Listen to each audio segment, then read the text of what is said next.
Hi everyone, welcome to Integral Calculus.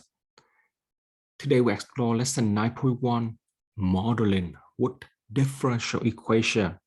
Number 1, first order differential equations. Example, under ideal condition, population grows at a rate proportional to the size of the population. Model the population growth. Well, from this statement, we know the population growth at a rate, so that is dp over dt. Proportional meaning it's equal to k, and then the size of the population is p. That is the differential equation to model, where pt is the population at time t. Another application is in Newton law of cooling. Newton law of cooling states that the rate at which the temperature of an object changes is proportional to the difference between the temperature of the object and the surrounding temperature. Express this law as a differential equation. That is what the law says. The rate at which the temperature of an object changes is proportional to the difference between the temperature of the object and the surrounding temperature. So the temperature of the object at any time t, we can use T of t. The surrounding temperature, we can use T sub s. From this statement, dt over dt, that is the rate at which the temperature is changing at time t, is proportional to, so it's equal to k, the difference of the temperature of the object and the surrounding temperature. So that be T minus Ts. Yay! Pretty cool. Another cool example is in mixture. So in this example, assume that a tank initially hold 300 gallons of mixture, both water and salt. At any time t, water pump in at a rate of 3 gallons per minute with salt concentration of 2 pounds per gallon. The salt and water is well stirred or well mixed before pumping out. So at any time t, water and salt is being pumped out at a rate of 3 gallons per minute. Model the rate of salt in the tank at time t. It's the cool problem. So in order to model the rate of salt, we got to let AT be amount of salt at time t. So the rate of salt is dA over dt, and that would be the input rate minus the output rate of salt. Input rate of salt minus output rate of salt. So the input rate is the inflow concentration of salt.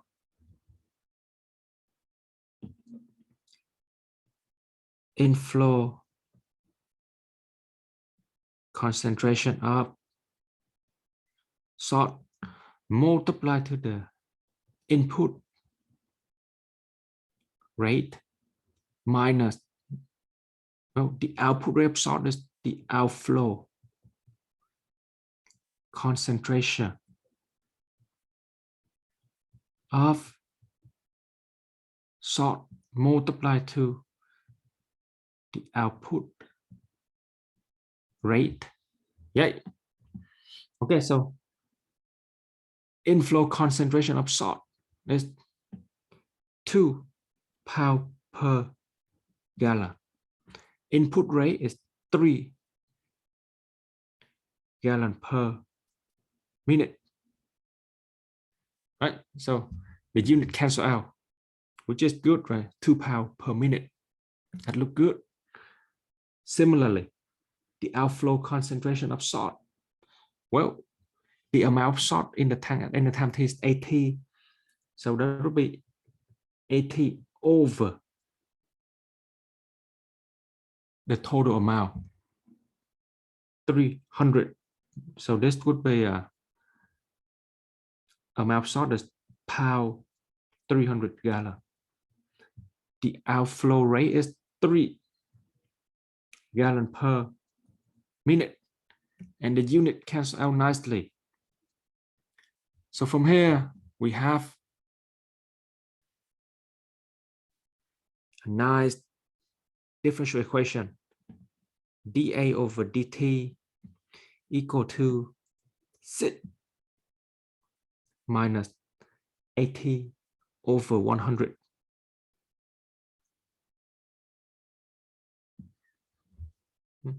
Pretty cool, huh? Let's move on to number 2, second order differential equations. First example, assume that an object like feather having low density and irregular shape encounters air resistance proportional to its velocity. Show that the net force acting on the object with mass m is a differential equation. First thing is that air resistance is proportional to its velocity.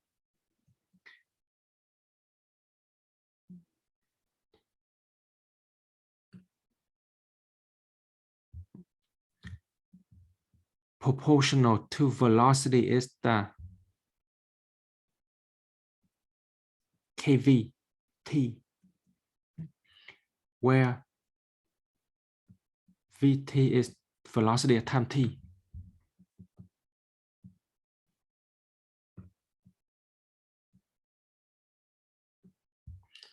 Yeah, so here come the object. So this is the object right here.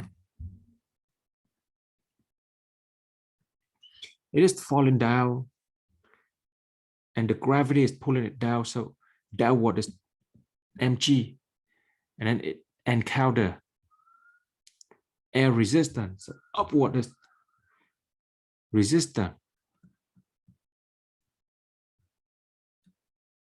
and downward is due to gravity. The resistance is proportional to its velocity. So that would be negative kVt. Reason why negative kVt, because it is in the opposite direction of kVt. So kVt is going down, right? Negative kVt is going up.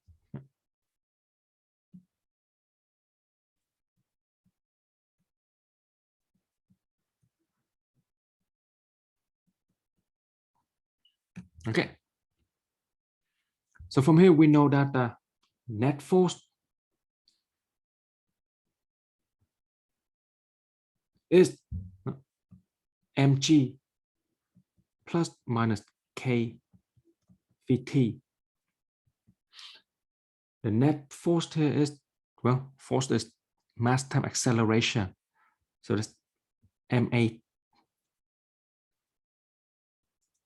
t equal mg minus kVt. Acceleration is the second derivative of the position function ms prime prime t equal mg minus k.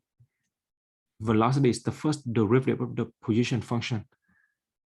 So there we have it. M s prime prime t plus ks prime t equal mg, where st is the position of the object at time t.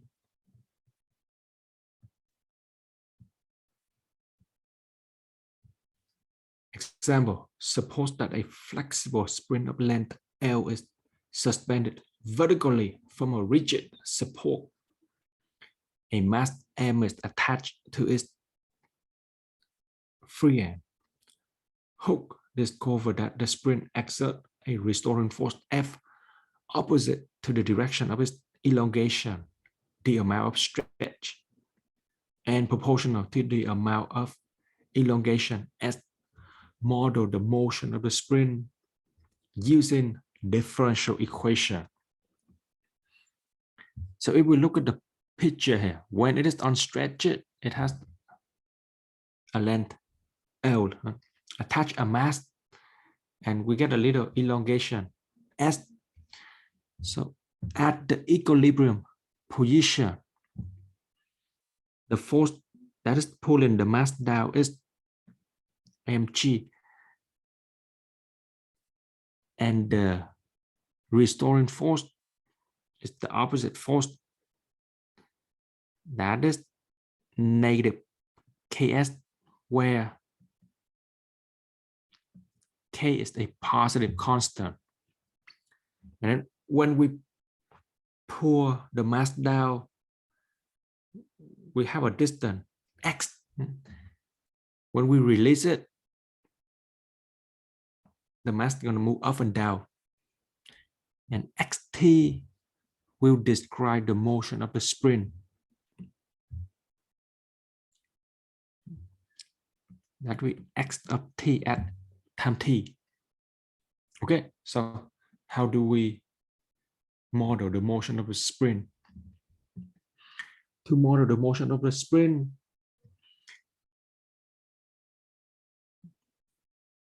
we're going to use the Newton's second law.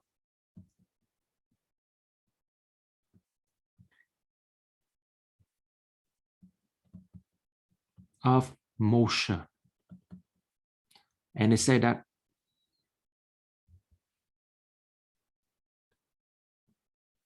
MA is the sum of all forces. MA is, we have two forces. One is the restoring force.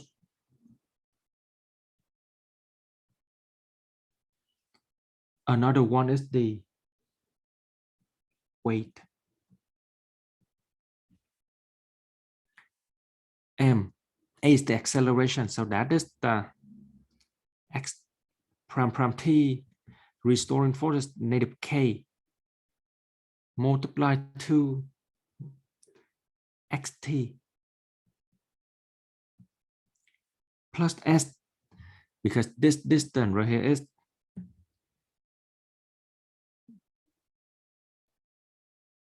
x plus s. The weight is mg. So m x prime prime t equal negative k xt minus ks plus mg. At equilibrium,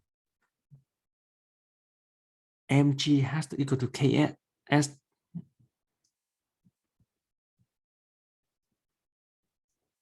So we have a mg minus ks equal to 0.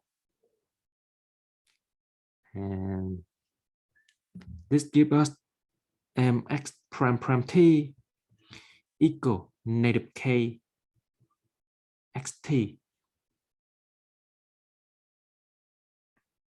And therefore, mx prime prime t plus kxt equal to 0 is the differential equation that model the motion of the spring. Last example, electrical circuit. We're going to take a look at the LRC circuit that is in the picture below.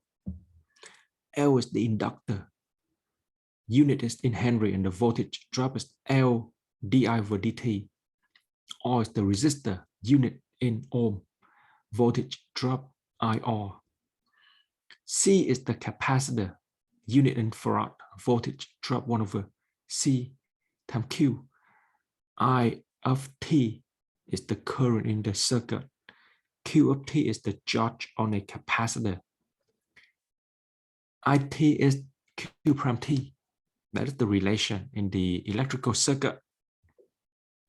Using the fact that the impressed voltage ET on a closed loop must equal to the sum of voltage drops in the loop. That is from Kirchhoff's second law. Model ET in terms of the charge on a capacitor. So we know ET must be the sum of all the voltage drops. So that's L di over dt plus IT or plus 1 over C QT. I is Q prime T.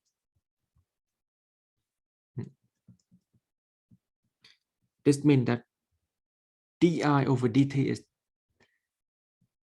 Q prime prime T plus Q prime T or plus 1 over C QT. And ta-da! This is the differential equation that model the impressed voltage. Thank you for watching. I hope you found the content useful. Please like and subscribe to help the channel grow. I'll see you in the next video.